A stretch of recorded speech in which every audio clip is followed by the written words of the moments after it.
క్రీస్తునందు ప్రియమైన సజీవవాహిని శ్రోతలందరికీ మన ప్రభువును రక్షకుడైన యేసు క్రీస్తు నామంలో శుభములు తెలియజేస్తా ఉన్నాను. దేవుని దృష్టికోణం అనే అంశాన్ని ఈరోజు మనం ధ్యానించుకుందాం. జీవితంలో ఏదైనా సాధించినప్పుడు ఆ సాధన వెనుక మన శ్రమ ఉన్నప్పటికీ మనం సాధించగలం అనే ప్రోత్సాహం ఇచ్చేవారు తప్పకుండా ఉండి ఉంటారు కదా.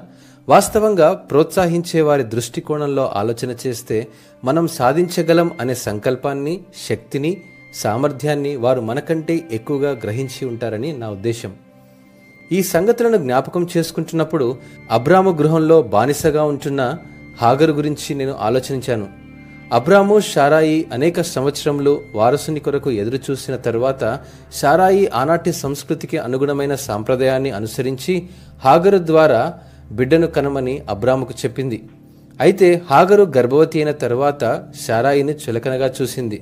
తిరిగి శారాయి ఆమెను శ్రమ పెట్టినందున ఆమె అరణ్యంలోనికి పారిపోయింది. దేవుడు హాగరు బాధను, కలవరాన్ని చూసి లెక్కించలేనంత విస్తారమైన సంతానాన్ని దయచేస్తానన్న వాగ్దానంతో ఆమెను ఆశీర్వదించాడు. ఒంటరితనంలో హాగరు అరణ్యంలో దుఃఖపడుతూ విడనాడబడినది కాదని తెలుసుకొని దేవుని వైపు కన్నులెత్తి ఎల్ రోయి అంటే నన్ను చూచుచున్న దేవుడవు అని పిలిచింది.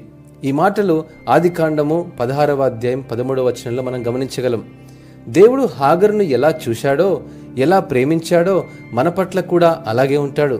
స్నేహితులు, బంధువులు, కొన్నిసార్లు మన కుటుంబ సభ్యులు మనల్ని నిర్లక్ష్యంగా తృణీకరించినట్లు అనిపించవచ్చు. అయితే మన పరలోకపు తండ్రి మనం ఈ లోకానికి కనబరుచుకుంటున్న కోణాన్నే కాక మన అంతరంగంలోని భావాలను, భయాలను కూడా చూస్తున్నాడని గ్రహించాలి. దేవుని దృష్టికోణాన్ని గ్రహించి తెలుసుకున్నప్పుడు జీవింపజేసే దేవుని మాటలు మనకు ఓదార్పును కలగజేసి ధైర్యాన్ని ఇస్తాయి. దేవుడు ఈ వాక్యమును దీవించునుగాక. ఆమేన్.